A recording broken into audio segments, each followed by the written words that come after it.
Hello and welcome to another episode of the Ski Instructor Podcast. My name's Dave Burrows. I'm the director of Snowsports Ski School based here in the Valais in Switzerland. This week I had the opportunity to go to Verbier and speak to Julian Griffiths of European Snowsports. I went to see Julian on the day after the first snows of the autumn. So here it's quite pretty at the moment. We've got all the autumn sort of colours in the valleys, and then on the high mountains above about 2,000 metres. We've got a sort of sprinkling of snow, which and a reduction in the temperatures, which is something different from the heat waves that we've had over here in the summer. So it was a really nice day to go over to Verbier and have a look at the scenery over there. And I chatted to Julian about his journey on becoming a ski instructor and eventually starting his own business, and how European Snowsports got started. We also chatted about Brexit, and unfortunately that's it's inevitable lately as we get closer and closer to the date and the complexities that's going to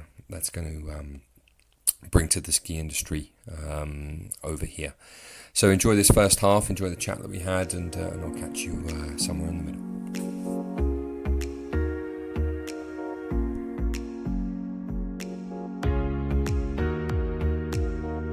Julian Griffiths, European Snowsport. Yep. Welcome to the podcast. Thank you. We have already had a lovely coffee just next door. I see you here today. We're in Verbier, and there's a little dusting of snow on the high mountains. It's a preview of winter coming along. How are you? Yeah, good. Just in the office getting things ready for the winter. Excellent. Excellent. Yeah, it's all happening. You've got quite the operation here. For those of our listeners who don't know, so European Snowsport, you're based in a number of locations, and instead of me guessing, I think I'm going to let you tell me. So what you want to give us an overview of your organisation and yeah, we're an international ski school. We're based in our HQ's in Verbier. We have two main operations, which are Verbier and Zermatt. And then we have a presence we have a ski school in Nanda and Chamonix. Those are franchises. Okay. And they are owned by other ski instructors, Jamie in Nanda and Paolo in Chamonix. And then we have a partnership with Ski Cool in St. Moritz, so it's ES operated by Ski Cool. Okay. So we have those resorts. Have we forgotten any? And yeah, each one has a slightly different arrangement. Our aim is always to try to find and provide really good ski instructors who are great company and who people like to spend their holidays with. Okay. I think a lot of I know we're going to talk about this later, and ski instructor education as such, but a lot of the stuff that people focus on as they go through those systems is useful, but a lot of it, I think, when you actually do the job, is not so much use. You need the interpersonal skills, the customer service, having a certain amount of personality, and just being fun to be with is as or more important than a lot of the stuff you. It's funny that, isn't it? Because it gets a mention almost on every podcast. The guy I took on last year, just literally because he was in the right place at the right time. A guy called Pete. He had a Beatty 1. Everyone loved him. Absolutely loved him. Yeah. And hello Pete, if you're there. Unfortunately, he's left us this year. He took a corporate job and he's now next to somewhere, and it's killing me because every client of his from last year is like, "Oh, is Pete back?" I'm like, "No, he's not back." So we actually separate how requested people are from how qualified they are. Yeah, I think that's when we set our priority and various other ways of rewarding people. It's very important because. The actual job of teaching skiing is a small part of how they ski. I mean, people can misinterpret that and say, "Oh, well, they have all these great you can't ski." That's not the case. You have to be a good skier, and I have a certain. I think it's good inside a ski school that people are a little bit competitive with their skiing. That when they ski in front of their colleagues, they're under a bit of pressure. They have to ski well. Yeah. I think that's good. I think you go out skiing under the chairlift, and I want my instructors to think, right, I've got to ski well. I've got to put good turns in. Yeah. You've got to have that. Yeah. And it's rewarding and it's challenging, and you know, maybe you're not the best skier in the school, but you've got to be working hard to get there. Yeah. You know, I think that's important. But the teaching side, the customer care side, finding those people, retaining them. For us, for ES, most important thing. We spend a lot of time on lifts, don't we? Yeah. And you know and I recruit on the basis of art. Is that person interesting? Yeah. You know, are they more worldly wise than just, you know, I know about skiing and that's it? Because they're quite one-dimensional that way otherwise. Yeah. And yeah, you're right. The skiing is important, Yeah. but we match I expect you do. You match the skier according to what the lesson is. Yeah. And as an instructor, you have to be better than the person you're in front of. Yeah. But not I mean, hugely better. Oh, yeah, you know, in terms of Yeah. you know, as instructors, we're probably skiing generally at a capacity of maybe 20% of what we could really do most of the time. You know, anything up to about a basic parallel, I don't think we're reaching anywhere near what we could really deliver. Yeah. And so, you know, actually then what you say is the interpersonal skills and your life experience is much more interesting, in my opinion. Yeah, and a certain confidence on the mountain, you know, knowledge of the mountain, and ability to make people feel looked after, and you know, I think local knowledge is very important. Yeah. But I think you can learn that. I don't think you have to be here for 9 generations to, you know, to have that. It's nice if you do. Yeah. Local instructors, you know, there's nothing sort of cooler than your instructor saying, "Oh, you know, my grandfather, he climbed that peak over there. He was the first one." All that stuff is great, and we've got instructors who can say stuff like that. But there's a lot of other local knowledge which they simply put they can learn, and we test them on it. We make them do little online tests from time to time, and you know, they have to know that. They have to know that stuff. Yeah. You know, we just write it all down, stick it in a multiple choice online test, and make them do it. Not every year, we do it every couple of years, but it's definitely a thing. I think it is a thing. And actually, it doesn't take much. You know the names of all of these local mountains. Yeah. You know, like what are they? What's that over there? Or you put it in your formation at the start of the season, where the best restaurants are. Yeah. And another part, which I don't know whether you do really over here in Verbier so much, because I think there's we'll come to this maybe later. There's a lot of ski schools here, but where we are often, we'll be in a queue, or you know, you'll be standing next to someone from a rival ski school, and actually we'll say, "Oh, hey, this is Jeff from the Red School. He's a really cool guy. He does this, that, and the other." And part of that makes the client feel really good. So, oh, well, this is a guy who knows everybody. Yeah. You know, that's important. The guy, you know, Jeff isn't going to steal my client. Yeah. You know, he's not as good as me. But it makes the client, it's good from a client's perspective to know that you know everybody. You know, you shake people's hands and you're respectful, and that kind of thing it's hugely important, I think.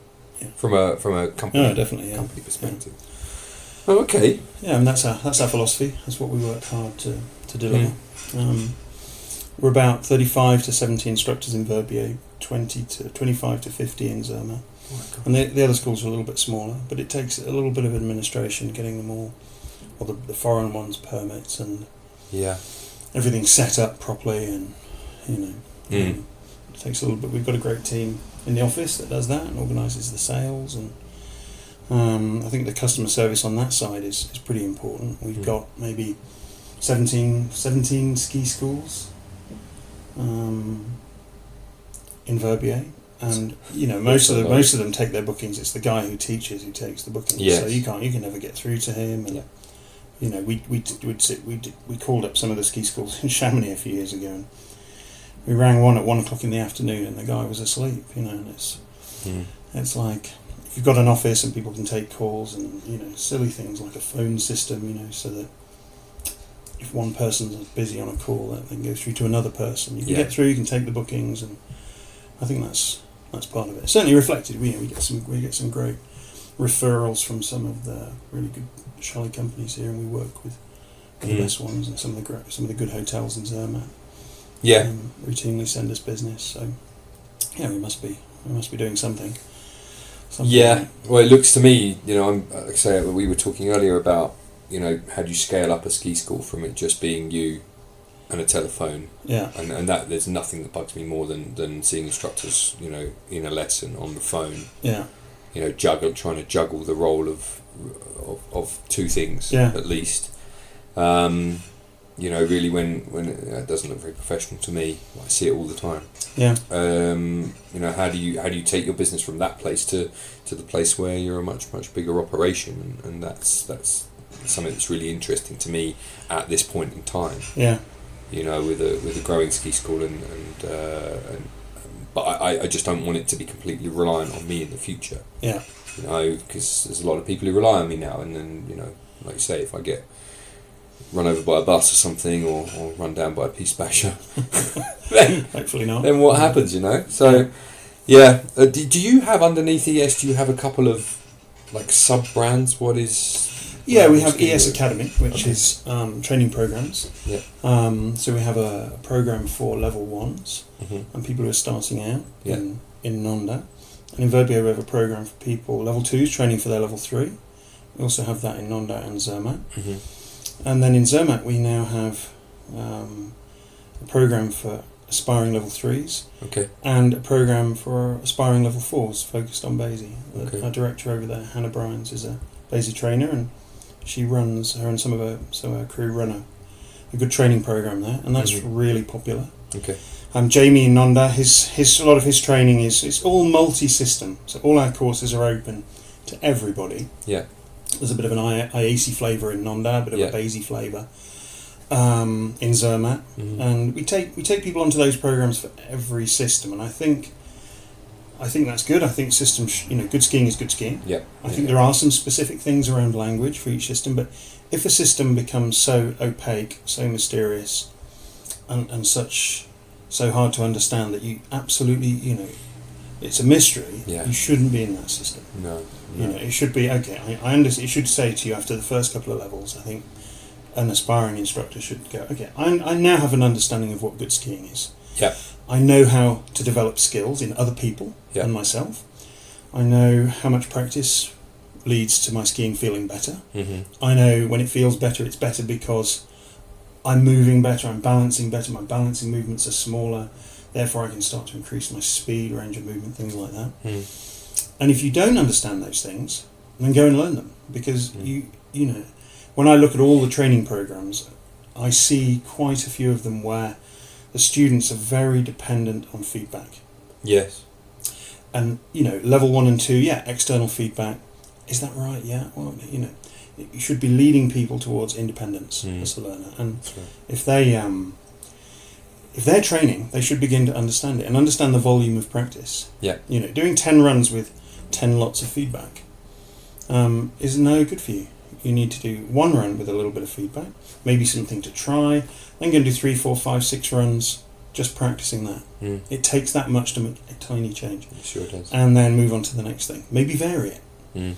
But it should be internal. It should be, I know how many, if I start the season and I haven't skied for a few months and I know, okay, my skiing feels a little bit average. I know it feels average because of the speed, the range, the movement, the turns. I know, okay, I do certain drills for myself. I know that if I go off and I ski on one ski, it will feel pretty ropey at first, but after a couple of runs it feels better, the next day it feels better. I do some Java, I do my drills, and all of a sudden my feet feel more glued, as I'm doing my normal feet feel more glued to the snow, I'm more in contact. And I know it takes me a couple of weeks to get back, and I can feel it, and that's the experience I have. But for a lot of junior instructors, they don't have that. So, but they should be aiming for that. Understand how long it takes you to develop, how long it takes a client to develop. And I think the key in the teaching is to understand, try something new before the season, something you've never done, and realise and try to remember, be reminded how awkward it is, getting the equipment, it doesn't quite fit, and the new environment and all the sensory overload that a client goes through. And remember that when you rock up to do your lesson, comfortable in your equipment, which is well fitted to you, in your environment where you're comfortable. The person facing you, the client, is not necessarily in the same place. They're in new gear, wearing funny clothes, in a different environment, on holiday. They've been travelling with their family, and when they fly for business or whatever, they get on the plane, they put their bag in the thing, they get off and done. Flying with their family, Oh, they're stressed out of there. It's not only is it busy, they're on a charter or a tourist flight, and it's a nightmare. So they arrive pretty stressed out. And if I love all this like economic cause and effect stuff, but if they're rich enough to be skiing with you in a ski resort in a peak week, they're probably pretty successful. So they probably have a job which rewards them well. So they add a lot of value. They probably have responsibility, stress. So you've got to remember where they're at and what they're feeling, and then. So it's always good to do something new before every season. Try a new sport or something. So you just get reminded. I think you're just reminded how that. Couldn't agree with you more. Feels. That's top of my. So I spent my summer writing all of the blog posts and all the media for.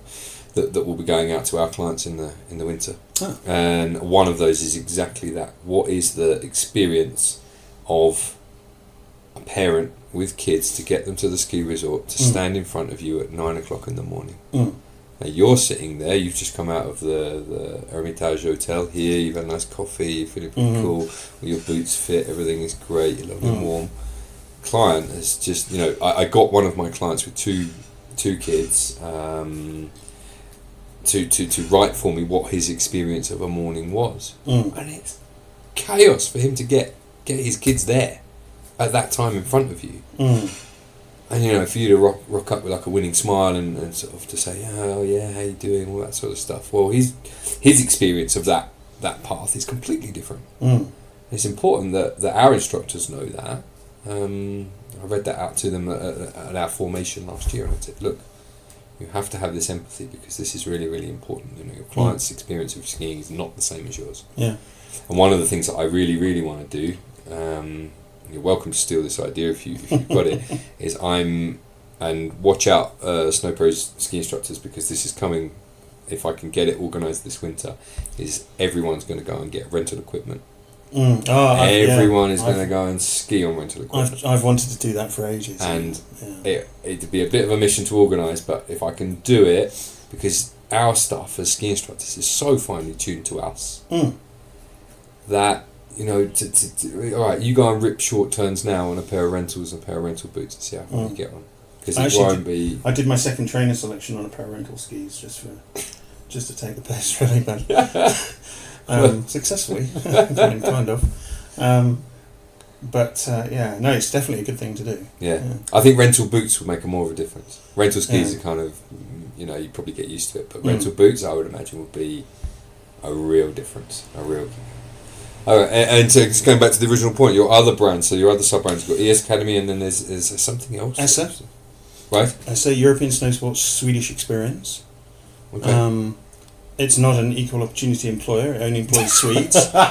Okay. It's a little bit awkward around the other Scandinavians, but it's called the Swedish Experience, so they have to be Swedish. But there's a big Swedish population here in Verbier. Huge number of clients, good resident population, and we have 10, sometimes 8, sometimes 12 Swedish instructors who work in their own special uniform.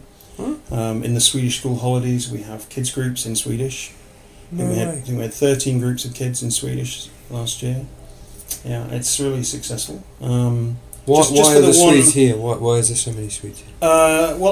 Some of the royal family and some of the really influential Swedes are here. So, right. And there was a famous ski movie, I think it's called Snow Roller, which was made here in the 70s, featuring some of the famous local skiers. Yeah. They're all business owners now. Yeah. And it's just a really popular Swedish destination. Yeah. And you know what? Those instructors are fantastic. They're great employees. They're great skiers. They're really passionate about their ski. Amazing. I mean, they're reliable employees. You say you're going to come for this many weeks, you get this much money.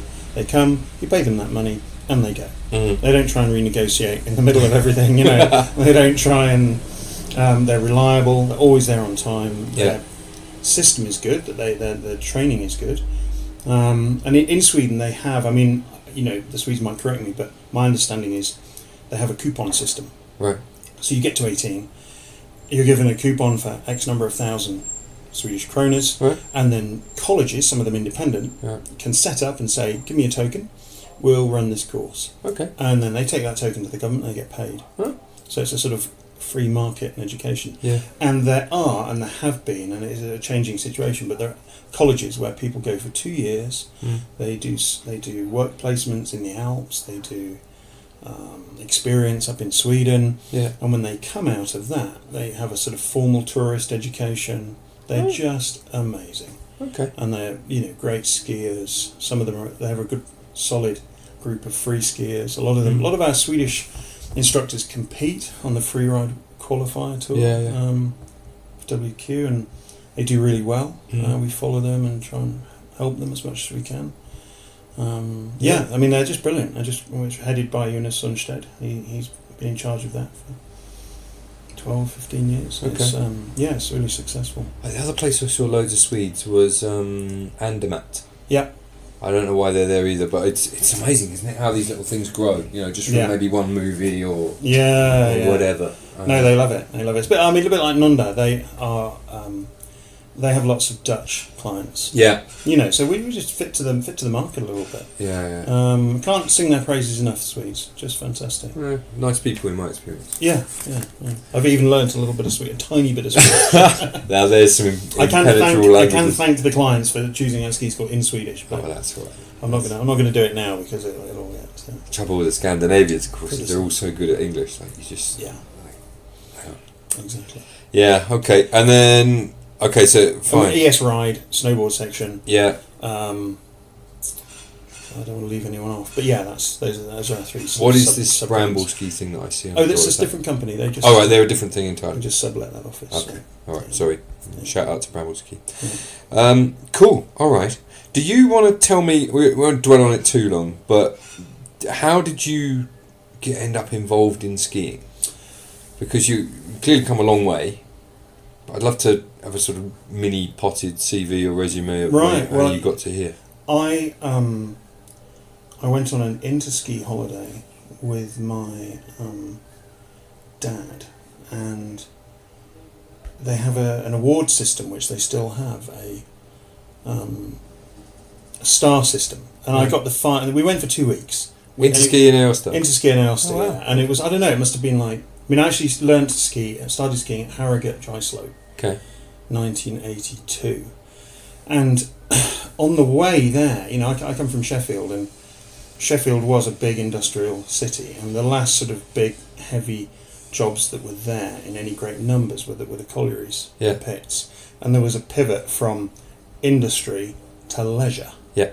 I was there last week, and in what was the Don Valley, there's now arenas and shopping centres, and you can eat Swedish meatballs at the IKEA in what was a heavy rolling mill. And it's transitioned. And actually, I remember when we were on the way to go skiing for the first time. If you remember, in the miners' strike, there were all those battles between the police. And As we drove north to Harrogate, the opposite side of the motorway was just as far as the eye could see white transits full of police on their way to the collieries south of Sheffield to do battle with the miners. So it was at that time, learnt to ski there.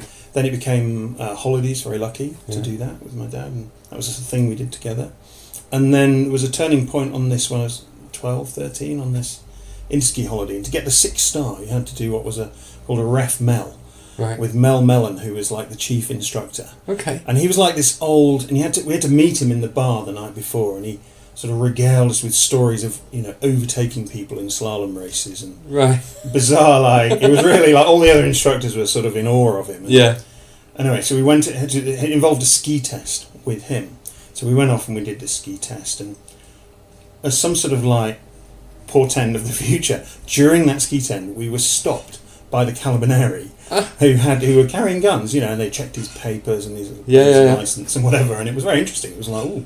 Yeah. And he said, "Oh, you should." And I think his understanding of racing was a bit out of date, because he said, "Oh, your son, he should be like, British team." And of course, it was the game had moved on. Yes. I then did racing, very lucky. Did that in my teens, did camps and stuff. And by the time I got to 17, 18, there was a new generation of kids coming through who were just miles ahead of the rest of us. So, and when I was in the juniors, there were people like Emma Carrick-Anderson who I remember beat at in the Super G. I don't know what you must have been 1990. Yeah. She was maybe 14, and she not only beat all the other girls, but she shared a course, which is rare in racing. She beat all the junior boys by 4 seconds. Wow. And me probably, I don't know, by about a minute or something, but by the fastest junior boy, she was 4 seconds. I just remember these numbers because it was so startling. Yeah. And then there were people like Johnny Mulder-Brown. They were all coming through then. So then I switched into instructing, did my Basie.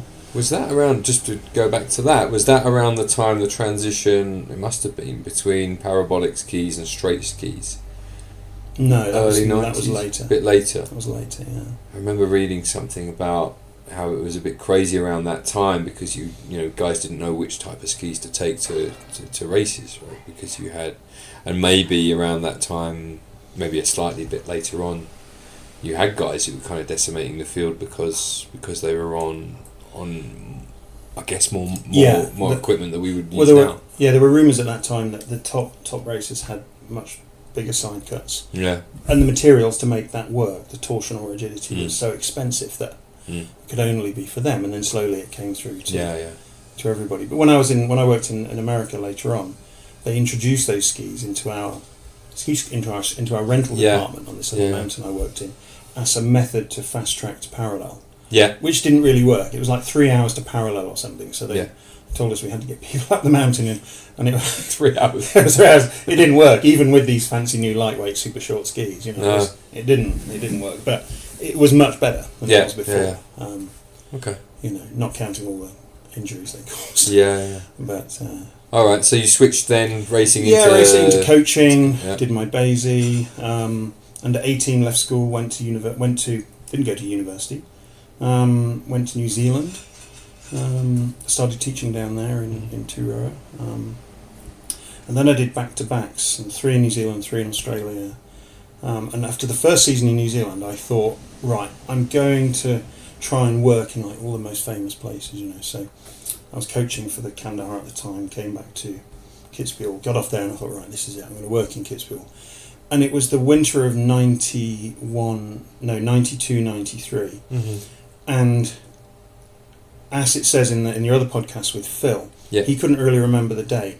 But there was a season where, coming to the politics later, where everyone had pretty much worked all over Europe freely. Yeah. And there's one season when that changed. And that was that season. Okay. Because there was no snow.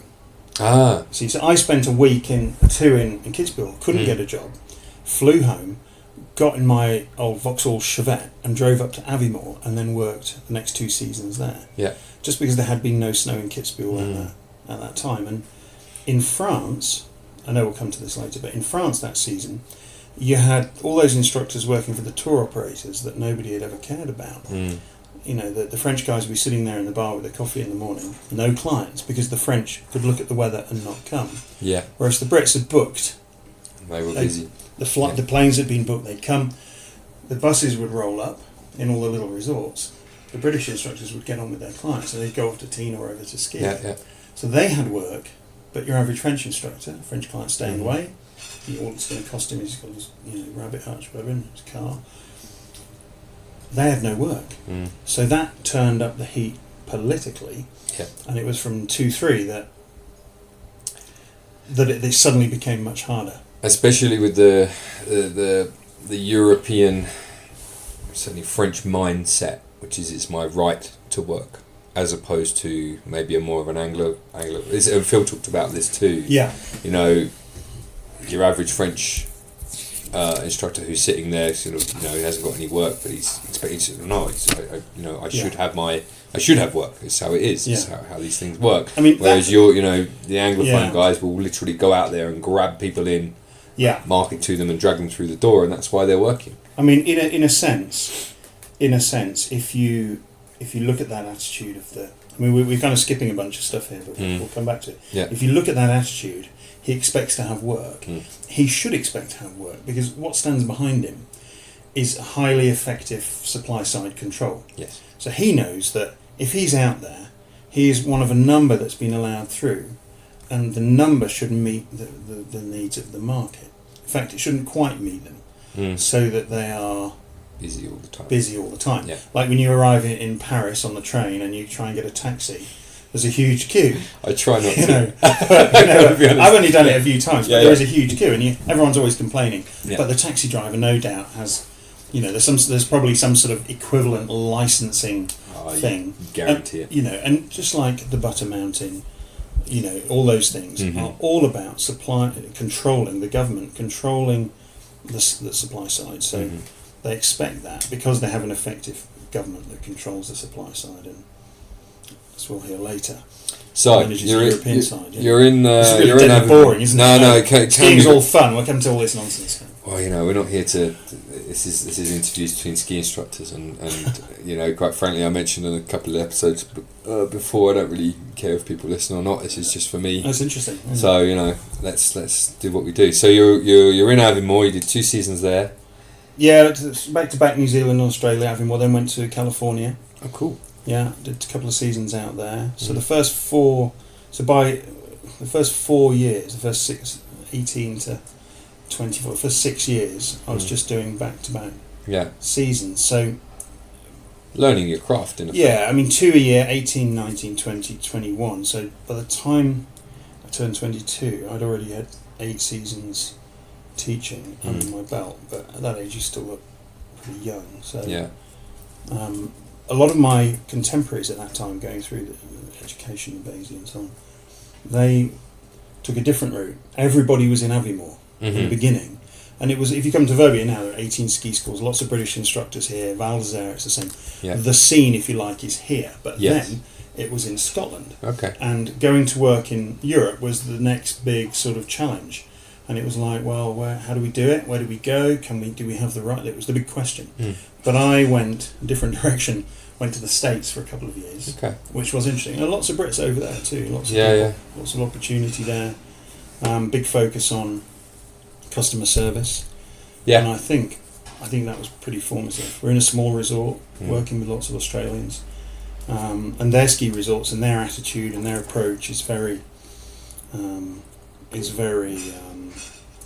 customer centred. Yes. And in New Zealand and Australia, you're competing there with French instructors, Danish instructors, people from all over, competing in that you're working in the same ski school. Yeah. And you're trying, a bunch of us are trying to be the most requested and that sort of thing. So you can see then who's good at what and what, it's very much a free market down there within the ski school.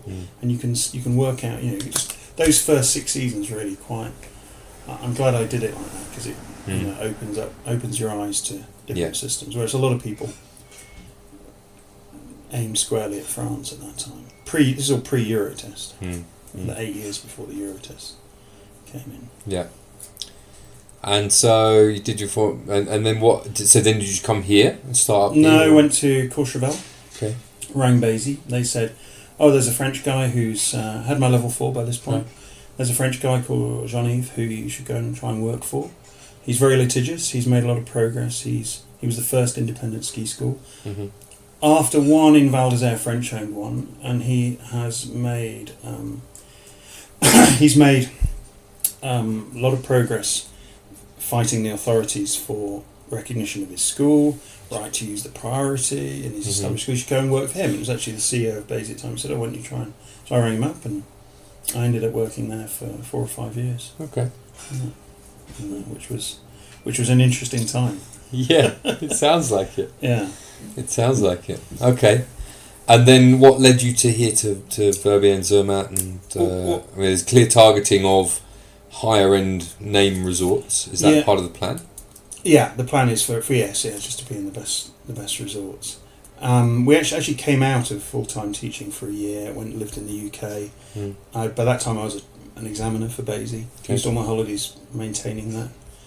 You had to do a reappraisal every 2 years at that time. Yeah. You had to ski to level 4 at that time. And you had to, it's quite hard, so I had to do that, and I had to run a course. And so, I spent a bit of time away, and then we came back and we went to work for Mark McKellar in Avoriaz for a season. Oh, right. Just to sort of, I'm going to come back to skiing now. And then we looked around at different resorts and came here, worked for one of the ski schools here, and saw that there was a huge need for a higher quality option. There were some good ski schools, but nothing really offering the level of customer service that I'd seen in the States. Yeah. Or in Australia or in New Zealand. Yes. It was all very, it was all very much about the ski instructor and not the client. Strange that, isn't it? I always think that's strange. I think it's just the way it develops. Like the cult of the ski instructor. In most, in most countries in Europe, there traditionally was one ski school. Yeah. Normally wearing red. Mm-hmm. The ESF in France, the ESS in Switzerland, and there's another ski school here, La Fantastique, who I work for. Yeah. It was good, it's flexible, and the schools now here, at that time, it was groups of 15, not in the main school, and now it's changed. They're really good, really competitive. They've really responded to the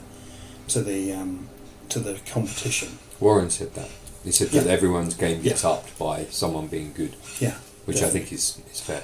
Definitely, yeah. Yeah. I mean, the training stuff we do with our instructors, you wouldn't believe, you went back and said, in 10 years you'll be doing, advanced wine education for your instructors. You'd go, really? And we'd be like, yeah. And so we move on, and so then we saw a gap and we thought, right, we'll try and do something here. And a few different things happened, and there were a group of girls in town who were going to start a girls-only ski school.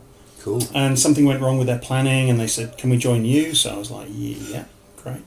So we had a bunch of girls join us, and one thing led to another, and we started off fairly small and developed from there. We started a year after Altitude. Yeah. Another one of our competitors here.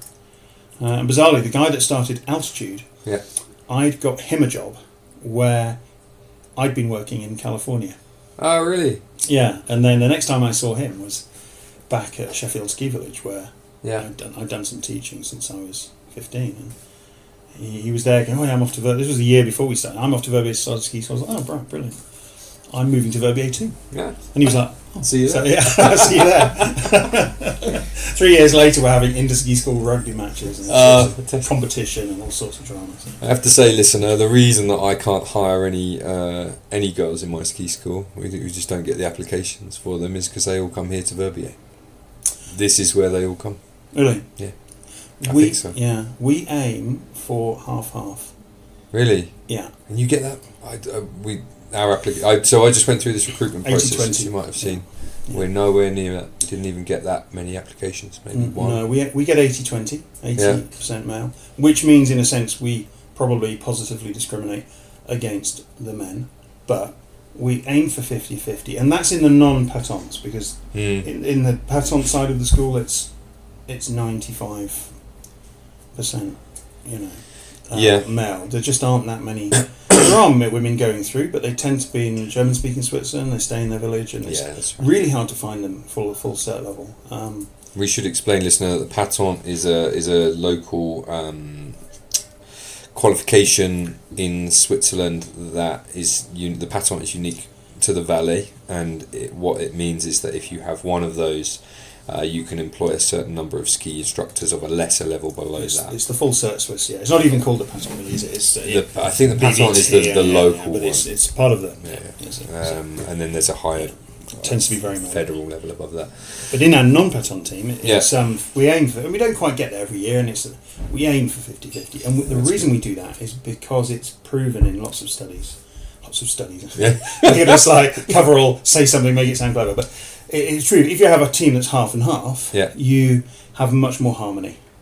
Really? Yeah, it's been proven, and you get less grief, less cliques, less. If you have a biscuit factory, say, or a food place which tend to employ predominantly women, and you have a couple of guys, pushing the forklift or something, they tend to get picked on really badly, and in another environment, say like a city firm, very male dominated, it can be very hard for those women in that environment. So the male-female balance is important, and we aim for half-half. And I think a lot of female instructors are doing it for the right reasons. They have less ego.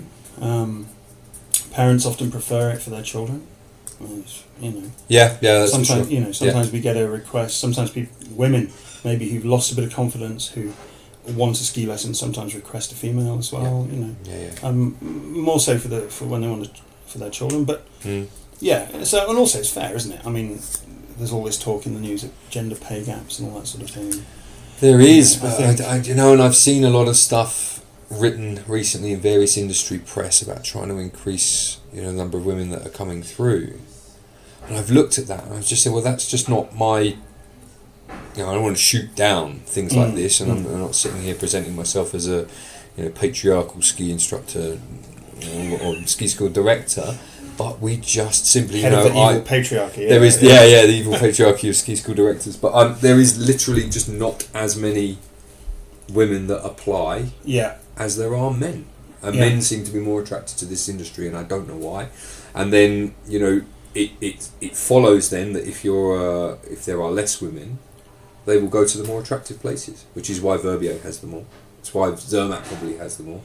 They're in places like Chamonix.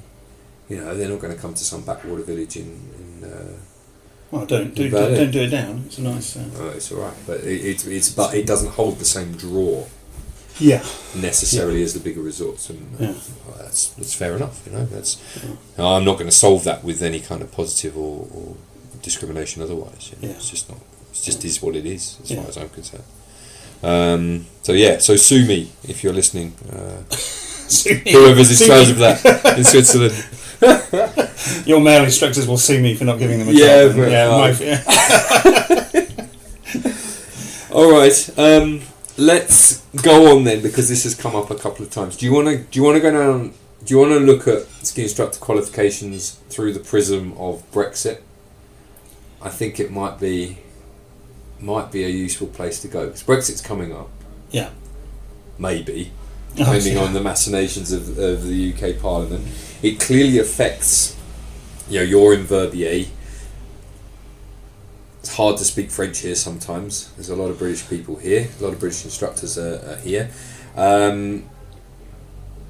I even went into the commune. I'm pretty confident in what's going to go on, but I went into the commune the other day and said to the very lovely lady there, "Hey, what's happening? Am I going to be all right this winter?" And they said, "Yeah, it's no problem. You're a bit like us now." Yeah. And so that's good. But are you on a B? Are you or a C? Or? So I'm very, very lucky to be married to my wife, and she is Swiss. So I'm on a B permit here, and I'm going for a Swiss passport next year. Oh, good luck. Which would be good. We've just done that. Oh, good. Yeah, we just got that. So I think it's going to be super interesting. It took 3 years. Yeah. It's like a ski instructor card, only more expensive. Yeah. And the tests are arguably harder. Yeah, exactly. And so my point is that, and I'm wondering this, I'm going to wonder this out loud. If I'm BASI, the British Association of Snowsports Instructors, it's a private company, and what it does is it has put itself in charge of authorising qualifications for ski instructors who are qualified through the British system. What happens when Brexit comes? Because I'm wondering whether their agreements have any validation then in within EU law. I think in Switzerland we're separate. Yeah, it's here. There's the Mind the Gap deal, which the Swiss and the British have done a deal called Mind the Gap, which should cover us in the event of a no deal. Yes. Should. In France, it depends really on the deal that is ultimately done. And that could be before Brexit, and that could be after Brexit. In terms of freedom of movement, there could be an implication for people who've not established themselves in France. And I know there are a lot of British instructors who have set up a company in the UK. I'm going to use a resort where I don't know anyone. Yeah. Okay. So Champignon-Vanois Limited. Okay. Champignon-Vanois Ski School Limited, and it operates somehow in England, and then it seconds people. So there's that whole EU thing where you can second someone from a company. Yeah. And that's the way it works now, and that already is up for question, because realistically it has to be an operating business in one country which sends someone to the other country. So a lot of them have a business which just operates in Champignon-Vanois and sends people from the UK there, and there's no activity in the EU. So that's one question which didn't seem to matter when we were in the EU. The next question is, our membership of the EU obliges the French to recognise our qualifications. It could be that obligation is part of a future deal. Yes. Certainly a transition period, it would remain. Could be we'll have to wait and see. Mm-hmm. And then separate to that is whether or not you can work in that country. Mm-hmm. Now, before, if you wanted to work in America or if you wanted to work in Switzerland, if you were from Australia, there was a way. You can get a work permit. The employer has to do more. They have to prove they've looked everywhere and they can't find someone. Mm-hmm. So work permits were a thing, are a thing if you work in Australia, New Zealand, Yeah. America. And there could well be a work permit arrangement which will cover it. Well, for example, you try being a South African who wants to work in Switzerland. It's not possible. It's not possible, but it is possible if you pay them enough salary, and if you're a pharmaceutical company and you want to bring someone, you can. You prove their expertise. Yeah. You apply for a permit, and if you meet the criteria, you'll get it. You'll probably have to pay them a high minimum salary. Yeah. So it might work. So in France, I imagine there'll be something similar. I don't imagine they'll make it any easier than they have to. But maybe one outcome of Brexit is that stuff will get scrutinised. Yes. You know, they are not letting me work here, but they should. Will get more attention from the civil servants than it would have done before. Yeah. When they could just put our issue into a big basket of other issues and trade it against, Yes. some other thing that they're negotiating. So, I think Brexit is a shock. It's going to be a shock for the people in France, but there will be ways around it. And the ones that will do well, as always, when we changed from the Scottish, everyone was in Scotland, and everyone's in France, then everyone's in Switzerland. Where each time the wheel turns over the last 30 years, some people have progressed and prospered. Yes. Other people have not coped with the change, and some people stayed in Scotland, still there. And, they're fine. Great people, doing all the ski schools at there. Brilliant. Some people are not going to be able to cope with the fact that everything they've been told and trained for has now changed, and they need to set up a French company, and that company will need to apply for a work permit for them. It'll be like, well, it hasn't been like this before, and I refuse to change. But the ones that will change, that will adopt that, I don't know how it's going to work, but the ones that will be able to find out, do what's necessary, it'll be those those guys will prosper. It'll be those with better connections and an understanding of the language and the administration and bureaucracy that comes with, say, operating in France or Italy or wherever. And or just the willingness to look into it. Yes. Whether you can work in a country is not Basie's business. It's something that you have to find out and go and do. You can't expect Basie to be involved in work negotiations in 192 countries around the world. You've got to give you a qualification. It can be designed to fit certain things, as they are. But I think for us it is a worry. We are looking at measures to. The Swiss deal may work, may not. We're looking at ways to get around that. We're hiring more non-Brits.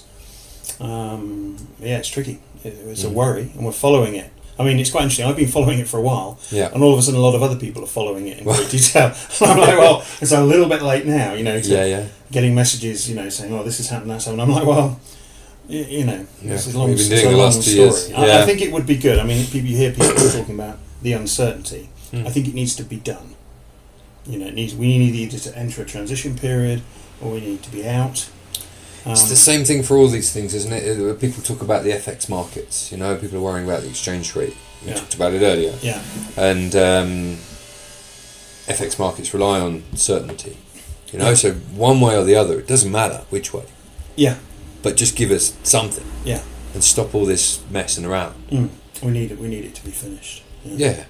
One way or another. It's a very tricky, weird situation that they've got. The thing I fear for. Oh, go on. No, I mean, go on. Yeah. The thing I fear for a little bit is maybe it's quite a negative outlook, but this is maybe the way I'm viewing it. Is that going back to what you were saying about the years when your French Gaulois smoking ESF guy was sitting in his cafe watching you all.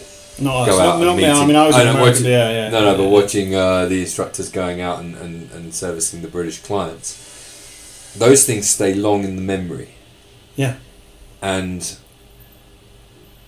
the Alpine families have been in the mountains for a long time. They've seen waves of people come and go and try and do business in their backyard. Yeah. They're experts at playing a long game. Yeah. We talked about this earlier. Yeah, I wonder, as much as there is of talk between unity between the European nations and the British, I wonder as soon as everyone's out, then things are going to change radically, and it's going to be very, very difficult to work. Yeah. That's my view, I think, of how things are going to go. All of a sudden, things are going to be, the doors will start to close. Yeah.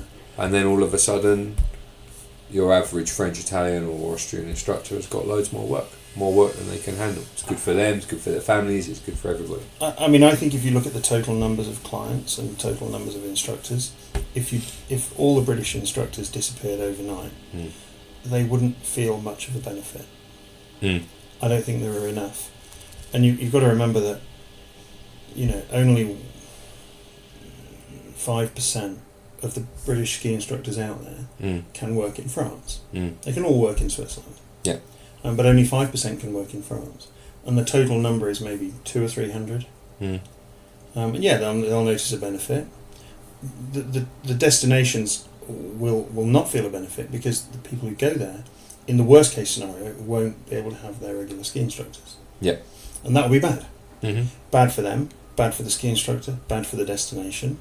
And they'll then have to find something else. And a friend of mine went to Val d'Isère with his family and rang me up and said, "Can you recommend anyone?"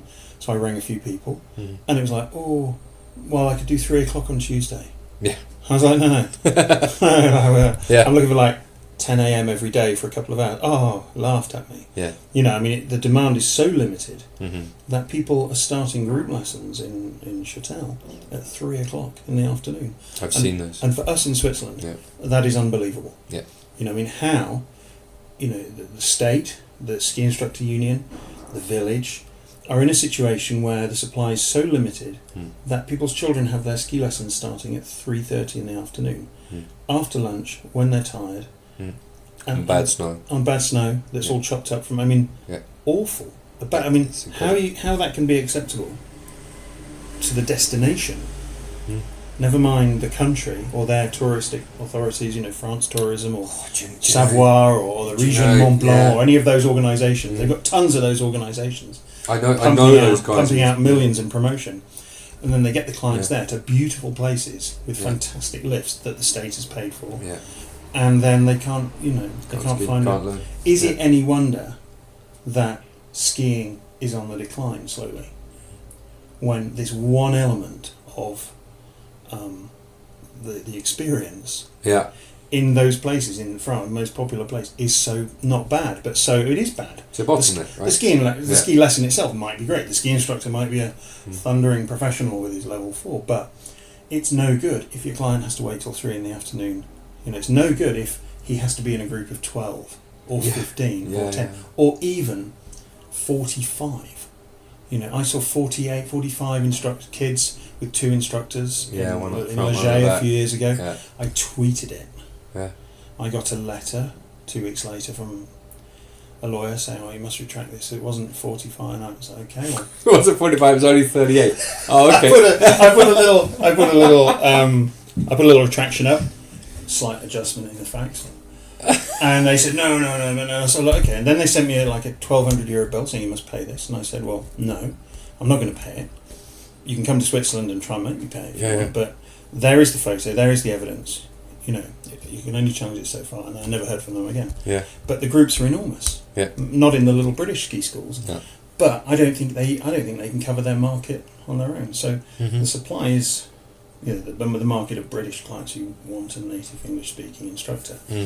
If I was the ESF, and this is the fascinating challenge, if I was running the ESF, I would say, well, we've got people coming from Eastern Europe to work as ski instructors, you've got the Brits all over the place. How do we respond to this? Instead of politically trying to limit them and keep them out, and I would respond with saying, well, let's teach our local guys to speak English properly. Yeah. Let's make the product better, but that's maybe the Anglo-Saxon approach, and not. I think it is. There's more to it. I think with the guys in these red schools, it's a bit more. It's tradition. It's values. It's that kind of families, that kind of thing. I don't think you're going to get that you maybe in 20 years' time you might get that. I think there's more and more of the younger population in these mountain villages, can speak fluent English and probably can cater. And but you're still not going to get the same nuances of language. I don't know. I think the clients don't mind it. There's the instructor. He speaks your language with a nice local accent. Yeah. He has better local knowledge, probably. Yeah. Although the foreign instructor could learn that stuff. He goes into a mountain restaurant. It's his uncle or his cousin. Yeah, it's true. And it's I help them choose the wine, and you should try this one. I mean, that's much more powerful than try the doll. Yeah. And if you go in there, well, it's my uncle, and this is our special. Yeah. My little glass of grapes, and clients love that stuff. Yeah, it's true. But not when the lesson starts at 3:30 and. Well, that is. I've seen the guys trying to sell that lesson before. The moaning that they can't sell the 3 o'clock sessions. I'm like, I just. Well, we were based in Switzerland, right? Yeah. You don't sell the 3 o'clock lesson. You just don't. We wouldn't even offer it. I mean, because we can barely sell a 1 o'clock lesson. It's like people want the whole day, and that's it. Well, or the morning. It's it just wouldn't occur to me to sell a 3 o'clock lesson because why would you? Snow's crappy. It's a bit colder. Yeah. I mean, on Brexit for Switzerland. Yeah. Please do. Theresa May's government did a deal with the Swiss to mitigate the effect of a no deal. Because Switzerland is not in the EU, it's free to do its own negotiations to a certain extent. So they've done a deal. Brilliant. There is no limit after the end of next month on the number of Brits who can go and the number of Swiss who can go and work in Britain. Yes. It's great, come and work. In the opposite direction, for short-term work permits, there is a 1,500 limit, which they say covers all of our needs. I don't know. I mean, you're taking up most of the months. I mean, I would take up a chance. Without the Brits, we of our 35 instructors, we actually only have maybe 12 Brits in the team there now, in the full-time team. So over time we've got ready for this, but it's this, are we all in this limit? I don't know. I don't believe it. So we're taking extra steps to try and be ready, but it was a terrible. Whoever did that deal is part of that government. So it's the same inept negotiating that's going on. If you are listening, I can't imagine any civil servant has got that much time to get this far into this podcast. But if you are listening, that quota has to go. The Swiss government should let that go because if it was applied in the other direction, the Swiss bank's operations in London would be severely limited to employ the people they need on short-term permits. No, you're right. You're right.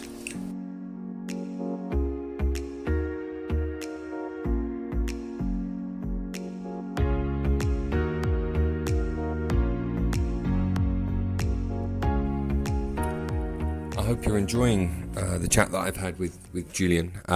It was really, really good to spend some time with him, and it was lovely to chat about his early years in within Snowsports, how all these guys came up. I'm fascinated by these stories, and also and then coming up as our conversation continues, we go into the intricacies of the history of this thing that we have over here, the Euro test, how it came to be, and the history of British instructors in Europe, and how people were able to set up in the early years. That's quite interesting, and you'll hear a different perspective maybe than you've heard before from Julian, which I think is going to be of interest to everybody. We went on to talk about growing the business and how you scale up a ski school from just being one man with a telephone to something bigger, which is of personal interest to me also. The next episodes hopefully are a little less technical. I think I might be going stateside for a couple of those, speaking to some super interesting people that I've got lined up there. So enjoy the second half of this, and I will see you on the next episode.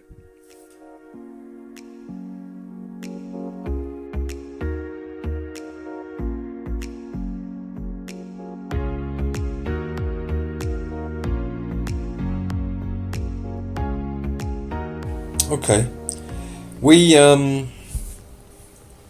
share you talked earlier. We touched on your friend Jean-Yves. Yeah. Hello to Jean-Yves if you're listening. Eccentric, great Frenchman. Lives in Mijou. Great guy. Yeah. Great guy. He's the guy who's also involved with Simon Butler and some of his interesting things that have happened to him over the last while. Yeah. I'd like to say I introduced them, but I probably shouldn't admit to that. I think you're more linked into all this than I realise. But he's doing some interesting things to do with France. We might as well touch on that while we're talking about it. Specifically in connection with the pathway that is sold to everybody, as this is the pathway to working in France. Yeah. Do you want to expand on some of the thoughts that we shared earlier on that? I mean, Jean-Yves' basic mission is to make the European project work. He's not a crazy Euro-federalist, he's not anything like that, but basically a free market in labour is meant to be that people can move around and practice their thing. In his area, his specialisation, he had one of the biggest independent, one of the first, and for a while one of the biggest independent ski schools in France. Ultimately it was closed down by the French government, and that sounds like an outlandish claim, but it's the truth. And he found ways during his time as a businessman to challenge the status quo, and because the listener might not understand this, and I think a lot of British instructors don't understand this, that the idea of free movement is that people can move around and they can work wherever they want, and it is one of the four freedoms, or whatever they talk about. It's one of the fundamental cores of the European project. So obviously some jobs have regulations. I'll start that again. Obviously some jobs have regulations, so in some countries but not in others. So doctors is a regulated profession everywhere. Yes. But some things are regulated in one country but not in the other. So if a doctor is qualified in England and he wants to go and work in France, there's probably a fairly established, it's probably difficult, but there's probably a fairly well established way to recognise his training. Yeah. And I'm sure there are problems and little tests, and the administration will give the other European his rights, but they may not make it that easy. But it's established, both sides are regulated. Where one side isn't regulated, there's obviously a problem, because they have a qualification, it might not be recognised by the government, or it might not be official in any way, and they're applying to work in a country where the people practising that profession have a government recognised qualification. And this is a really important thing. Under European law, previously now, you had the right to go and work in the other country where the thing you did was regulated. When you went there, if the country you're going to could prove that your qualification was substantially different to their qualification, they had the right then to ask you to do one of two things. They could ask you to do an aptitude test like the Euro test, or they could ask you they had to offer you both an adaptation period. So you go and you say, I'm a British instructor, I'd like to work in France, and they say, okay, you have a choice, adaptation period or aptitude test. They had to offer that choice by law, because the European law didn't want countries to be able to say, you've got to be able to do an aptitude test, make it difficult. They want people to move around. The authorities in the country, the subordinate authorities, the national governments, not the European government, were obliged to offer that choice, test or adaptation period. As the Brits got the right to work in France, they started to come out, started to work, and there was that season in '92 around then when there was no snow, and the pressure started to build in France to keep them out. And they realised that, okay, so we're going to make them ask for permission, and then we're going to have to prove that there's a substantial difference. So Basie, looking at this, and quite cleverly, Bob Kinnaird and those guys, just before we go there, I think it's important to point out, as I understand it, which I'm pretty sure I'm right, is that in the UK, skiing is not a regulated profession. Ski instructing is not a regulated. Do whatever you want. Do whatever you want, as long as you're insured, I guess. Well, I mean, it's not regulated. So there is an organisation, Basie, which trains instructors, but it's not in any way an official government thing. No, it's a private company. They've tried to gain some sort of official thing, but it is essentially a private members thing. So it's not even a private members thing. Before you carry on, it's a limited company. But So Basie looked at this and said, okay, well, is our qualification substantially different? This was around the time that I was joining, and they said, well, look, it is, because they do X number of weeks in France, and we actually do, if each level had a 2-week course, maybe there was 2 2-week courses, and when I started the system, it was like that. And as I went through, it changed. They improved it. They enlarged it. They added coaching modules. They added safety, off-piste. They added all sorts of things. So it got bigger, much more expensive. And the number of weeks and the total hours suddenly matched the French system. Yeah. They designed it. They changed it to a thing which had no substantial difference. Okay. So they did that deliberately so that the French could not stop them. And the French saw this and they said, well, okay, there is no substantial difference, so what are we going to do? Mm-hmm. So they went to the European Commission and they said, we would like an exemption from the obligation to ask for an adaptation period, because we think they're dangerous. They used safety to say, oh, these foreign instructors, they don't do the same racing that we do. So they're substantially, they're dangerous, so we must send them for the racing test to prove that they're safe. Okay. And the European Commission went, obviously this is where a country's influence within the Commission is important. They came back and they said, great, you got it, here's a derogation, it's called. So the derogation enabled the French government to send everybody to the Euro test. Yes. It wasn't called the Euro test, but essentially it was there. It was the same thing. And then, in parallel to this, they did a clever thing. They said the Brits were complaining, we're not allowed to work in France. You're sending us all to this Euro test. We should be allowed. There's no substantial difference. They started to arc up. And so I think 12 of the senior trainers plus the chairman, went out to France, were invited out, and they said, look, we're going to put you through a test, and you're going to do our slalom, and you're going to do the free run, and various of the French will make them do these bits of tests. And they went out there, and there's a picture of them. It's in all those groups. They're all standing there doing this test. They all got home, and they all failed. Almost all of them. Right. A few weeks later, a few months later, the chairman at the time, Kenny Dixon, and if you talk to these guys, they'll tell you, Ian McCallie, he'll tell you, he may not on record, but popped up in Courchevel with his Scottish business called Old Masterclass, something like that, teaching. And all the guys went to him and they said, Kenny, what are you doing? We all failed. And he's like, oh, well, I passed. And they were like, well, respectfully, you're one of the older guys here, you're the chairman, and we ski better than you, and, we don't think you passed. And he went, oh, all right, I'll see what I can do. And he went back, and then they were all given it. So there was this initial group of 12 who suddenly passed the test. And they said, well, look, what we're going to do is we want you to send your young fellas who are coming through to do the test of capacity, do the, the kappa, to do the test.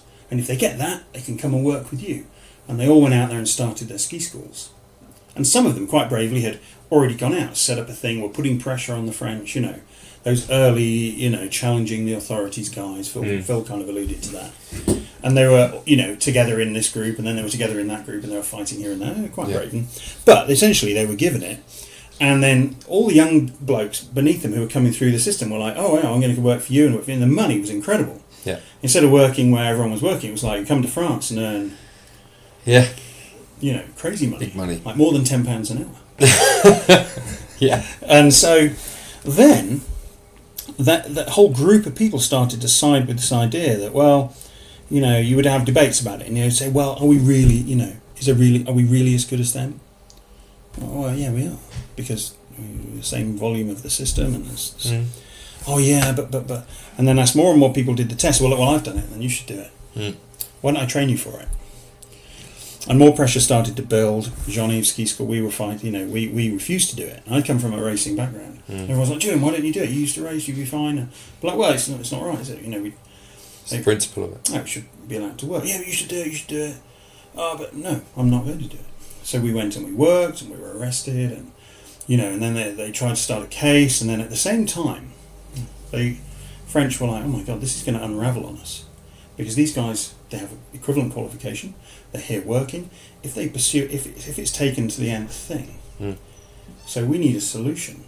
So the Austrians, and this test was a slalom, so the shortest type of Alp turn in the Alpine skiing, the most wiggly turns for the non-ski, if there are any non-skiers listening. It's quite general. the most specific type of racing, the hardest one to train for, if you like, is the giant slalom. Mm-hmm. You know, generalists might win a slalom and a downhill, or a slalom and a GS, but the guys that win the GSs tend to just win the GS. It is the most technical. Yeah, it's the most technical. It's the most specialised discipline. The Austrians, the Germans, the Italians already had a GS in their system. So they just went to the Austrians and said, look, if you call your existing giant slalom the Euro test, and you let a few of these pesky Brits come and do it, it will solve a big problem for us. And it will help you, because eventually they'll be wanting to open up in your resorts. And let's call it the Euro test. We'll change it, our slalom, to a giant slalom, because what these Brits are doing is they're coming out and they're training. Some of them used to break off a branch from a pine tree. Sacrilege these days, but people used to do that and stick the little twigs in like a slalom. You could train slalom anywhere. You need 100 metres of snow. But giant slalom, you need a piece, you need more. So harder for us to train for that. It's a more specialised discipline. We don't really have, a few races, but the racing scene in Britain is quite small. Whereas in France, you've got the Club de Sport, funded by the government. So you've got a subsidised training regime producing many more races than could ever compete for France. So you have a locally subsidised training scheme for a pass. That's right. For a system. So, or not only that, but the guys who drop out and don't get to Equipe de France or regionals, whatever. Then great skiers, great races. There's your income for the winter. Phil says the same thing. So great system for them.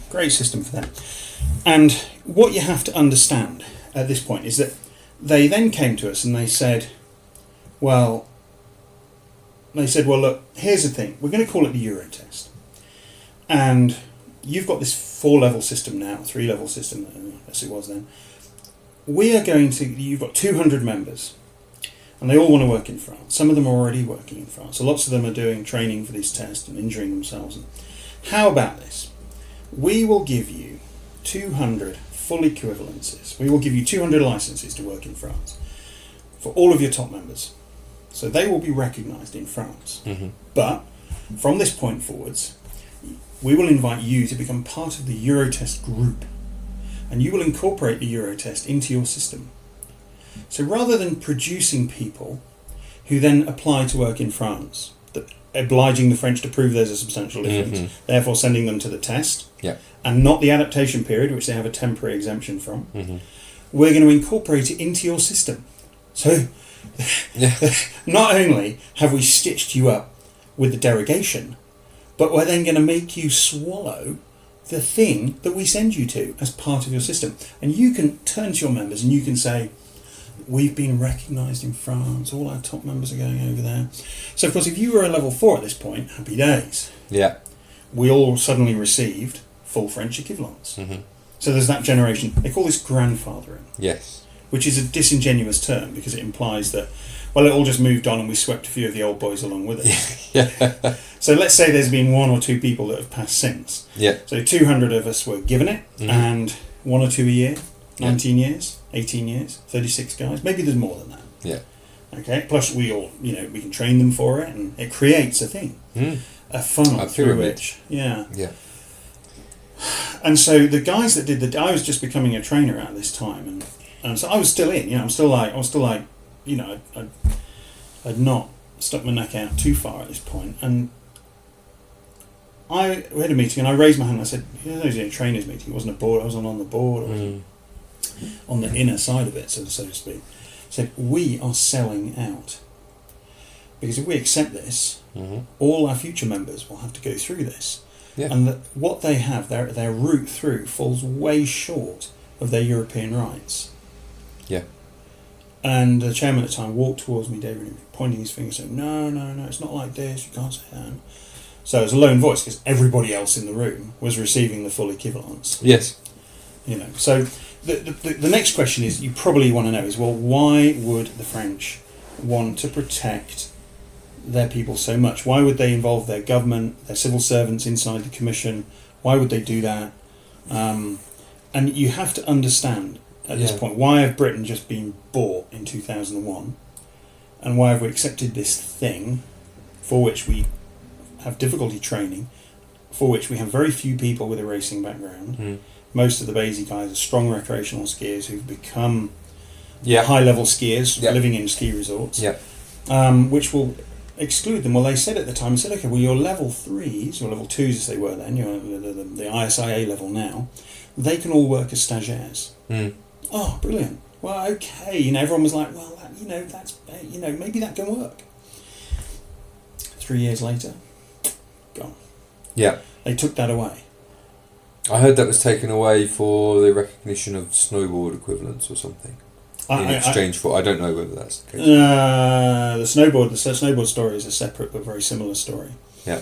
We'll come to that another time. Follow up. Yeah, but so they if you want to understand why the French go to such lengths to protect their people, you have to understand. Like a few years ago, I mean, it's a good story, but a few years ago, above Valmorel, there was that large boulder, and it fell. I don't know if you remember, but it fell onto the road. And the whole of the Vanois, the Tignes, Les Arcs, Val d'Isère, Courchevel, Maribel, all of those resorts are accessed through the tiny gap in Moutier. Yes. And if the instructors were to go on strike and block that road, there was when the rock fell on the road, it didn't even block the roads to the Val d'Isère and Tignes and those places, but the traffic going up to Valmorel stopped. And the queue built up back down the road into Moutier, and then it blocked the road into Tignes and Val d'Isère and the Three Valleys, and all those resorts. So hundreds of thousands of people were camping and staying in hotels and sleeping rough in gyms. And this was 2 or 3 years ago, and so the effect of that, so they fear the instructors going on strike. So as a consequence, they're scared to death. Well, they're highly unionised. Yeah. They're highly unionised. Each ski squad has a very strict structure. It's a national organisation. And the way it works locally is you have half the instructors are members. Yeah. Half are what's called stagiaires. Yes. You're a stagiaire whilst you're in this training period, training to get, and then when you become a monitor, you're part of the club. And the difference between the two is if you're a member, I mean, I'm sure you know all this, but I'm going to say it for the podcast. Go on. If you're a member, you get a share of the profits. Right.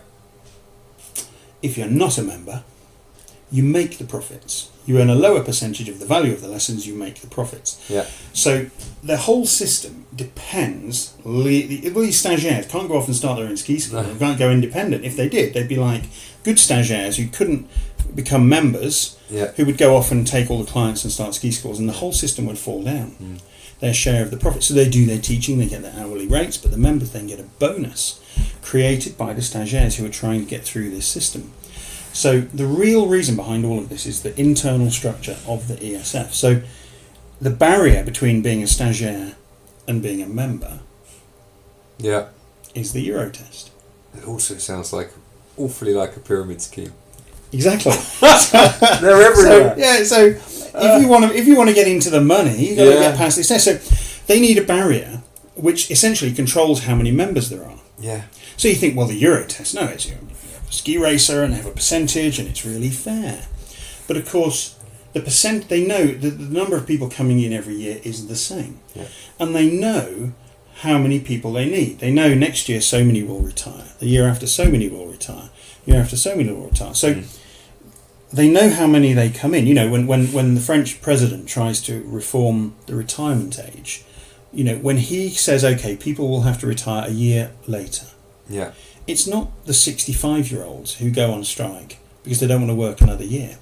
It's the 17-year-olds who think that when they leave school next year, there'll be no jobs. Yeah. Because the way they all perceive the marketplace is that, well, if they don't retire, there'll be no jobs for us. They don't. It's not a flexible thing that grows and shrinks. It's it's a fixed amount. It's a fixed supply. So that's their perception of the marketplace for work. And so the ESF has this barrier. And as the numbers come through, how can they vary the level? How can they control the numbers? Well, first of all, if you have a reasonably consistent number of people retiring, therefore a reasonably consistent number of people coming in, you can tolerate variations in success. Yeah. You don't need to change the test every year. You might need to open it up a little bit.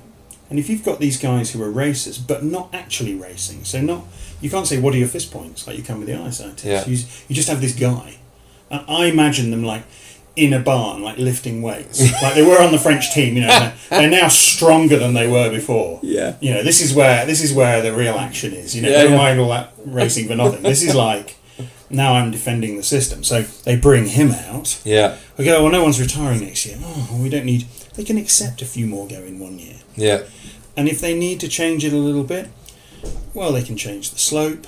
They can change the day. Yeah. They can change the. You know, they can bring out the bull, or they can leave him at home. Mm-hmm. You know, there are ways for them to legally vary the number of people coming in. And they don't need to do it every year. They don't need to counter big swings. They can just gently control the number. And if they can slot the foreigners into the same funnel, they can turn to their own guys who are worried about immigration, essentially. Because fair enough. I mean, they work there. They've gone through this system. They expect to have a certain amount of work. And like everywhere, people have concerns about, you know, immigrants taking their jobs. And they have political pressure to limit that.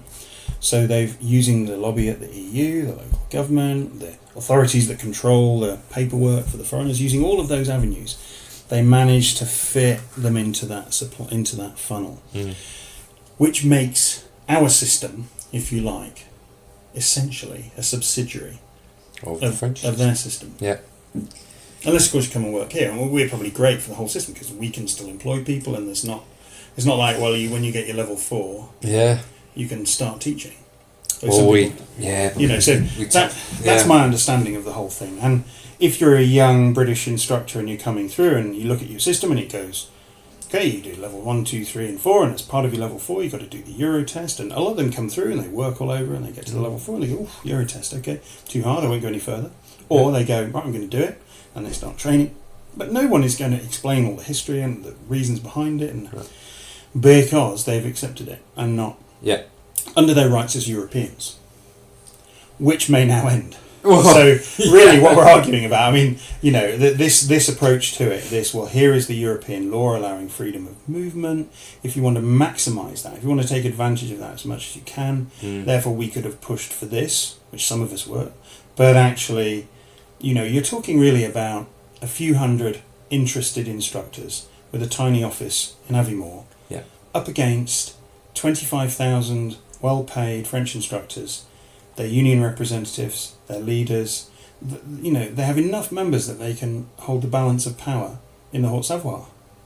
Well, I think it's even bigger than that, isn't it? Yeah, the current negotiator of Brexit is a former... Well, he was in the commission when they got the derogation. So, you know, Barnier, they probably gave Barnier the Brexit job because he'd done such a good job stitching up the ski instructors like Gibbers. They call him the ski instructor. Yeah. You know, because he's from the Alps. Look at his Twitter, his little picture of the Alps in the background. I mean, he's their man. And he probably went, well, you know, but hopefully the European Commission is now dealing with the British government, which hopefully is more competent than us or the British instructors in 2001, because really, you know, there's no political support, very little political support. If you're the MP for Spey Valley, maybe you'll, you know, like, okay, well, there's this organisation in my valley which has these members all over the country, and they're not very powerful. I mean, we're not of great importance to the Foreign Office, so you can't, you know, I mean, I don't want to go into this too much, but that was, I mean, it's all it potentially now all academic, but we did fall short, I felt, all the time of maximising the opportunities that the EU gave us during that 20-year period. Yeah. What happens next, who knows? No, we'll see. But, yeah, we definitely, I mean, by only letting the level 4s in, it did then create a bit of a system where they would then train, you know, and I've done it, I've trained other people for the system, and it creates a little machine, you know, that feeds itself. So, you know, it could have been so much more.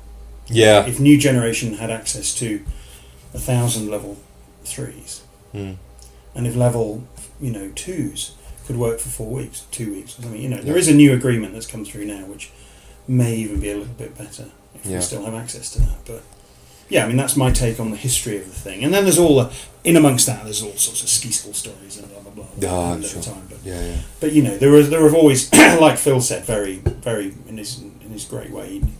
He said, Phil Smith, he said, you know, there have always been two sides to the story, and some people will be like, well, it's the French system, and you have to go along with that thing, and And to come into a small village and say, well, now everyone can come and work here. Yes. You know, the people in these villages are much. You know, in Britain we are British, aren't we? Or you know, our Englishness or Scottishness maybe is a bit stronger. Our identity as being from a particular county is much. You know, if you had to develop your identity as a sort of pie chart or something. Yeah. Your region for us is much smaller as part of our identity than it is in Europe. So people in the Savoie are Savoyards, and it is a much bigger thing for them and they're from this village or this valley, or much more important to them than it is to people in the UK. So they still are thinking in those terms, not in terms of I am part of a European-wide free market. No, exactly. And what opportunities can this give me, and what are the threats? Yeah. Whereas we in Britain, you know, you go to Sheffield, look at the Don Valley, desert. I mean, there are some industries there, but large parts of it just gone. Yeah. And you think, well, that's the downside of being in a free market. Yeah. You know. Yeah. That's true. You know. So, but there are upsides as well, and you go to different parts of the UK, you see great prosperity. Yeah. But we accept that more. We're you know, a rural French community. There are people on both sides of the argument. I think you're right. If you've got a final 5 minutes or so, we spent a lot of time on that particular topic. We did, didn't we? Yeah, far too much. No, it's all right. Cut half that, cut every other word out. It still won't make sense to most people. I think these things are interesting because it's important that people know the background of this stuff. You know, why these things came to be, as opposed to just swallowing it whole and saying, well, yeah, this is the only way. You know, it makes us sound like conspiracy theorists a little bit, but actually... It does, yeah. There's you know, it's important that you know who you're getting into bed with. I mean, I think really, if you the more time will go by, you look back at the British ski instructors at that time, and you have to think, well, you know, what chance really did we stand against the might of against a whole, you know, massive union and supported by a government who had a great deal of influence in the European Commission. And maybe the thing you would learn from that is that if you're going to engage with that, and if you're going to have rights and opportunities within any sort of international organisation, then you want to make sure that the government would want to make sure that you make the most of them. Yeah. And you don't get, you know, a lot of stuff sold out. I mean, you talk to people from Latvia, and they had some sort of salt industry or some, you know, they go, well, being in Europe's good, but we've lost our, you know, tablecloth industry, or we've lost our salt mine, or, you know, there are downsides. You give something up to join it. So as time goes on, we'll probably, you know, you move away from all the, and, you know, it was very divisive at the time, because there still are. There's a few people who believe in that and that more open model.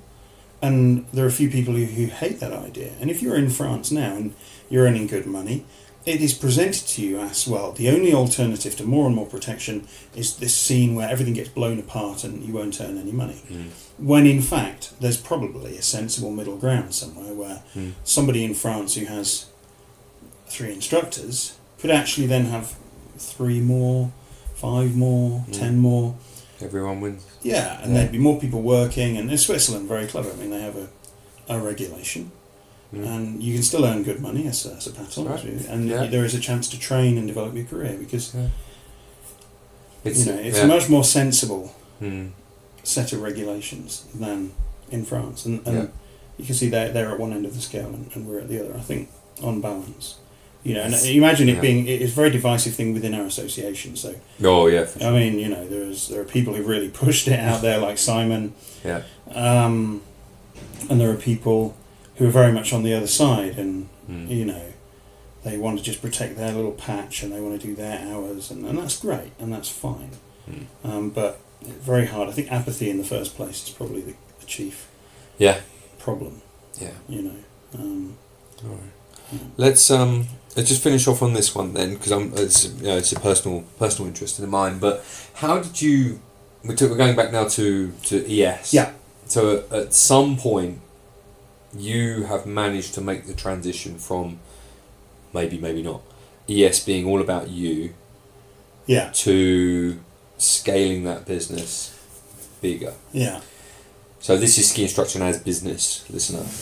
How did you manage to do that? Has it taken long to let go of an element of that control? Or would you say you're still all over the top of it? I think in terms of from the beginning, I call it European snow sport, with a view to expanding into different places. Yeah. And a view to being seen as more international. And also a lot of the ski schools have names which age. I mean, maybe European or age, just the whole thing blows apart. That could go terribly. You know, But if you called it Verbier Snowsport, for example, then that... I mean, Johnny's ski school was called Ski Cocktail.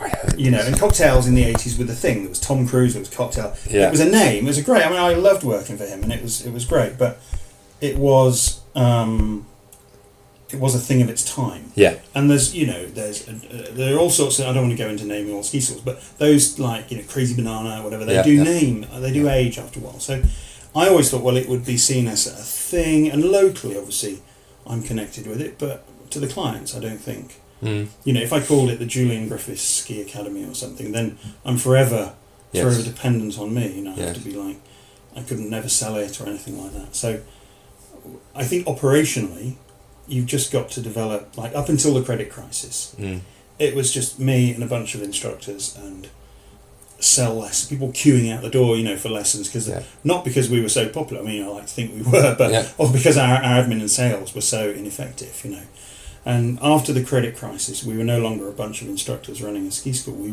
had to turn it into more of a business and get organised. And the system we have for the emails now is really complicated, but really effective. And the administration here is, if you want to see a work permit from 3 years ago for a certain instructor or the salary from a month, we can find it quickly. We're organised, and you have to be, I think, to. So it comes from all the ski instructor stuff, all the helping people through their exams, and all that, dealing with the clients and instructors, to a lot of planning, organisation. And at one point we were like super, had fixed agendas for all sorts of meetings and colour-coded managerial systems. And now we have actually simplified it a lot. And we've got rid of extraneous projects, shiny objects. We have the ESSA, we have the RIDE, we have the different sub-brands, but we don't have too many... We've tried to avoid going into too many other areas and just try to have a really strong focus on providing good instructors to holidaymakers who want to find a good instructor in these top resorts. Yeah, it's easy to lose sight of that and go off in tangents. To go off, and you get approached all the time by, we had one guy approach us with these crazy pogo like foot things. You used to like a big spring you stick on each foot, and you could run courses, and you could. It's like no, we don't want to do all these. There's an element of concentrating on what you're good at, and you could spend all your time going around chasing after free sets of goggles or whatever, and. But actually, what we want to do is focus on, you pick up the phone, you get through it, it's brilliant. As someone who speaks your language, you book a lesson, it's reasonably priced, the instructor's awesome, he'll come to your chalet, she'll meet you at the nursery slope if that's where you want to meet. She knows who you are, she knows how you ski, she was there last year, she knows the resort, she knows where to go. She knows what the wine is like in the restaurant, which one to order. She can translate the menu for you. She can think ahead as you go. She tells you what's on in the resort that night, where to go for dinner. She's a grown-up. Yeah. The resort has changed a lot. Like it will in France. They're going to crack down on the demise of the chalet girl. There used to be many, many, many, and now there are hardly any. But the nature has changed. So where you did have a basic chalet with a chalet boy or a chalet girl cooking 6 nights a week. Now you have much larger chalets. Everyone is employed by Swiss companies. They will follow the rules, and the price point's gone way up. Yeah.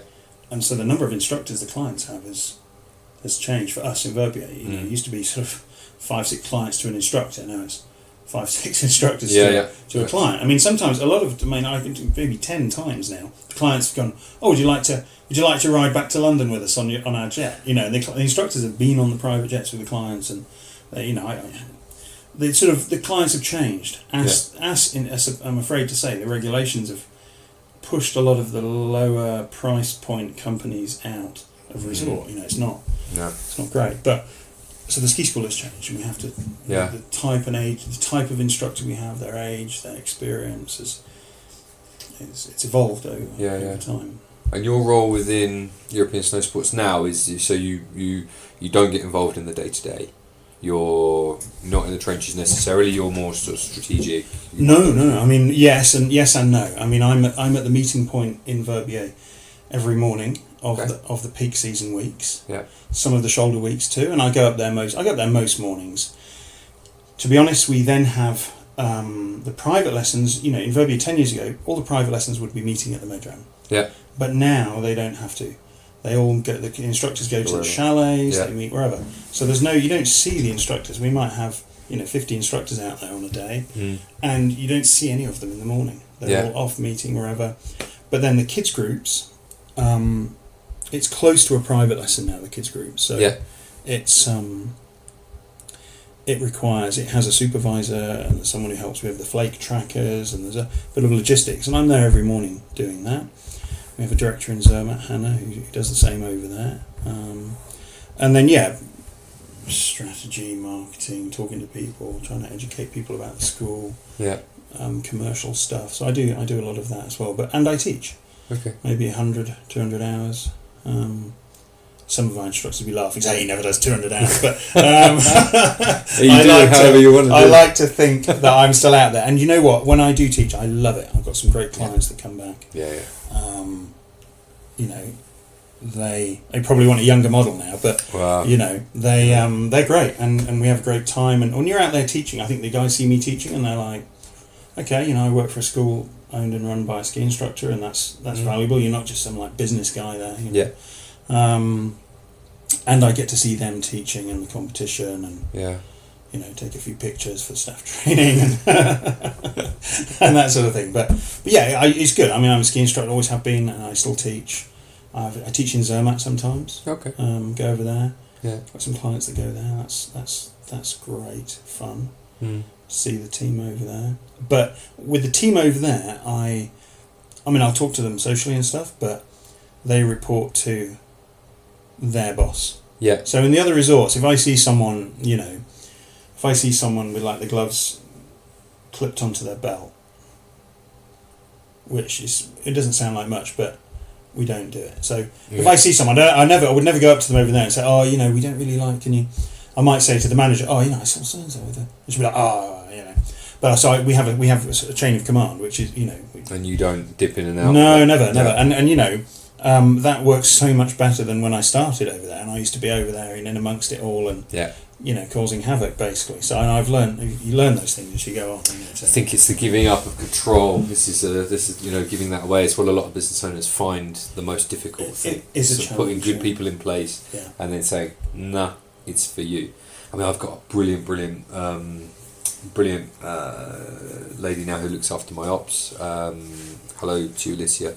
And I tasked her recently. I said, "Look, what we're doing in terms of our customer database and the way that we do it is rubbish. Right? It could be better." Yeah.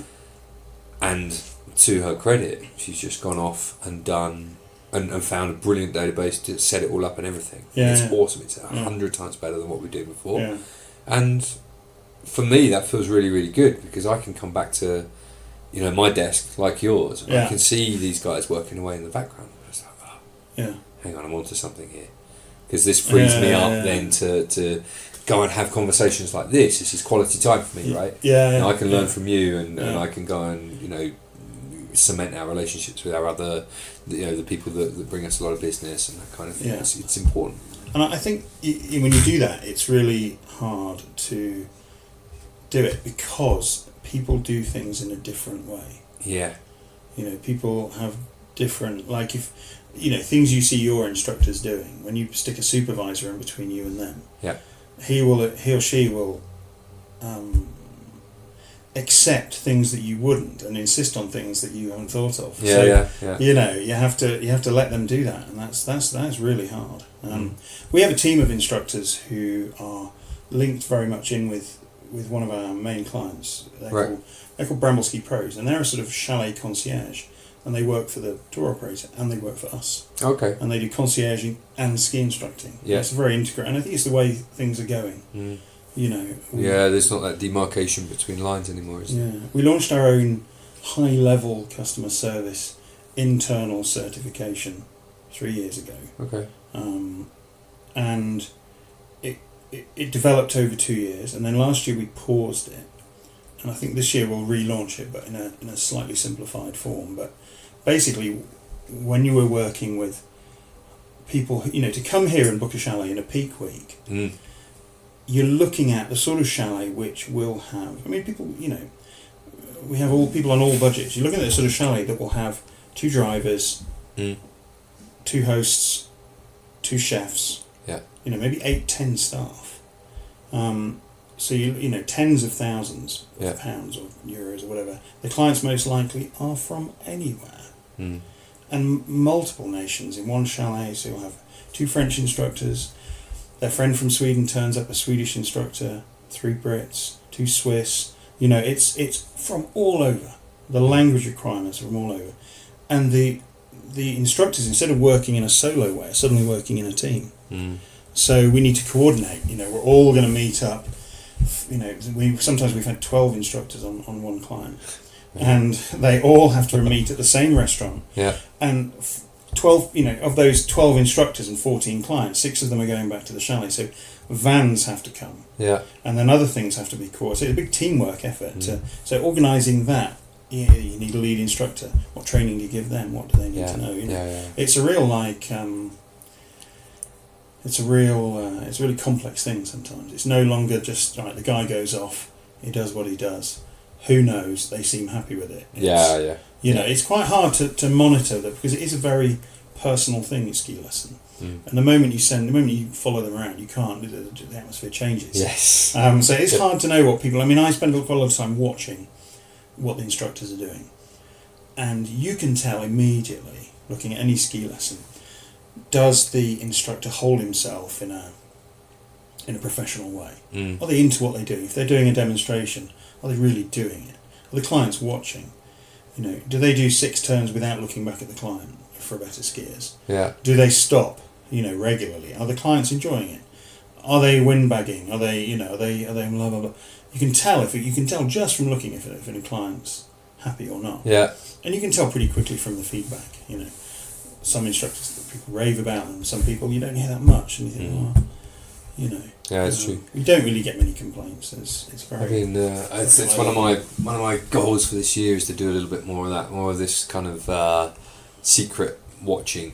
Skiing around the mountain and not hiding behind a tree or whatever, but you know what I mean. Just observing from afar what our guys are doing on the hill. I think I'm going to get a lot out of that this year. I think there must be a way to do it without, like I say, you're not going to be standing right next to them, but you can probably watch from a distance and see what's going on. We track very carefully the request rates of our instructors, so how requested they are, and we actually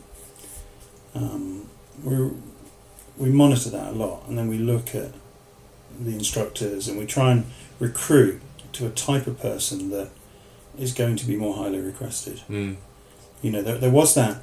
It's not about being a salesman, and a lot of the instructors think, I have to be salesy. It's like, you don't have to be salesy, because if you give a good lesson, they'll want to book you again. Yeah, exactly. And you'll get a rate. It's about being attentive, being good, and then if they are coming back, well, then they had a postcard from you, or they, hi, how's your summer? You're coming to Verbier this year. That's all it takes. Yeah. To book a whole series of lessons. But to begin with, you've got to be someone who engages with people. Yeah, that's good for you, right? Because that's zero marketing cost for you, and those guys come back off of a referral request. Yeah. We've seen instructors who are perfectly good workaday instructors who've gone off to France, and they were never really requested with us, but they have a great time over there because the supply is so limited. They're going to work their socks off. But that's true. Here it's very competitive from Verbier. A bad instructor in Verbier won't last long. No. It's very, it's very competitive. No, that's true. That's true. I think, what would I say to anyone who's maybe listening to this and thinking about becoming a ski instructor? I'd say that the most valuable thing you can do is get experience in customer service environments. And then if you're thinking about going on a training program, obviously book with us, but if you are thinking about that, you've got to learn about acquiring skill. What is skill? How do people acquire it? How much practice is needed? how much you will have to practice to become good at something. Yeah. You don't need input. You need a bit of input. You need to understand. You need to take ownership. And don't spend too much money. Go and do a season. Live in the resort. Learn to ski with people. Well, this is another thing that people don't know. I don't want to trash these season-long training programs, but actually there's another way. You don't need to go on a 8 or 9 week gap. Go to the resort, ski around, meet people. Yeah. Take your exam at the end of it. Chances are, if you skied enough, you'll be all right. Yeah. But that kind of kills a whole bunch of business models for a whole bunch of people. So we're not going to go down that rabbit hole. Yeah, I'm going to interview you now. Yeah. You won't. I'll be the last one you do. Yeah. All right. Well, let's knock it on the head here. The only things we haven't covered is mind maps, but that's all right. And I want to thank you for your time. Hey, no worries. It's been great meeting you. Good luck for your season. Thank you, and you. At the end of this, we always say, give us your pitch. Tell us, where people can find you if they want to find you. Yeah. Or your company, whatever. You can go for it. Yeah. Well, come to Verbier or Zermatt, Chamonix, Nanda. We are in Verbier. We're in Mountain Air. You can come in and talk to us there, or just call us, send us an email, whatever. We're easy to Google. In Zermatt, we're in Glacier Sport on the Bahnhofstrasse. And we've got a great bunch of instructors, most of whom come back year after year. We have low turnover. And if you're looking for, if you're coming to these resorts, you don't want to compromise on your ski lessons. They're possibly the most important part. And we work very hard to find and retain the best instructors. And if you're coming with a family, we've got great kids programs, maximum 4 in a group. That is cool. For the under 6s, Yeah. and maximum 6 in a group, up to 12. And then in the peak weeks, we run some programs aimed at teens. So not ski school, but you're in a group with some people, we are, most of what we do is private lessons, but we have some very good. We position our kids group so that it's the best choice if you're more concerned about the quality than the price. Yeah. We're not the cheapest, but you haven't. If you've come to the most expensive country in Europe, and you come to the most expensive resort, so we figure that you're probably looking up for a good product. So I believe we've got that. In all our resorts. I always know the clients that we're not going to get from our ski school, and they're the ones that ask about price first, because we're not. That's just not what we cater for. Yeah. So it must be the same with you, I guess. Yeah, we do put the prices down in the low season. Yeah, and the other thing is that if you're in a group, we don't have additional charges for extra people. I hate that. It's so complicated. Yeah. Why do people do that? It's this price for 1 or 2. Yeah. It makes no difference whatsoever if you have 3 or 4. So why are we having to do complicated maths to work out what my ski lesson's going to be? Yeah. It's crazy, isn't it? Yeah. So many ski schools do it. It makes no sense at all. Yeah, and it's just we don't charge for that. So if you're in a group, and maybe you're on a lower budget, we're actually the cheapest. Yeah. So the most expensive and the cheapest, depending on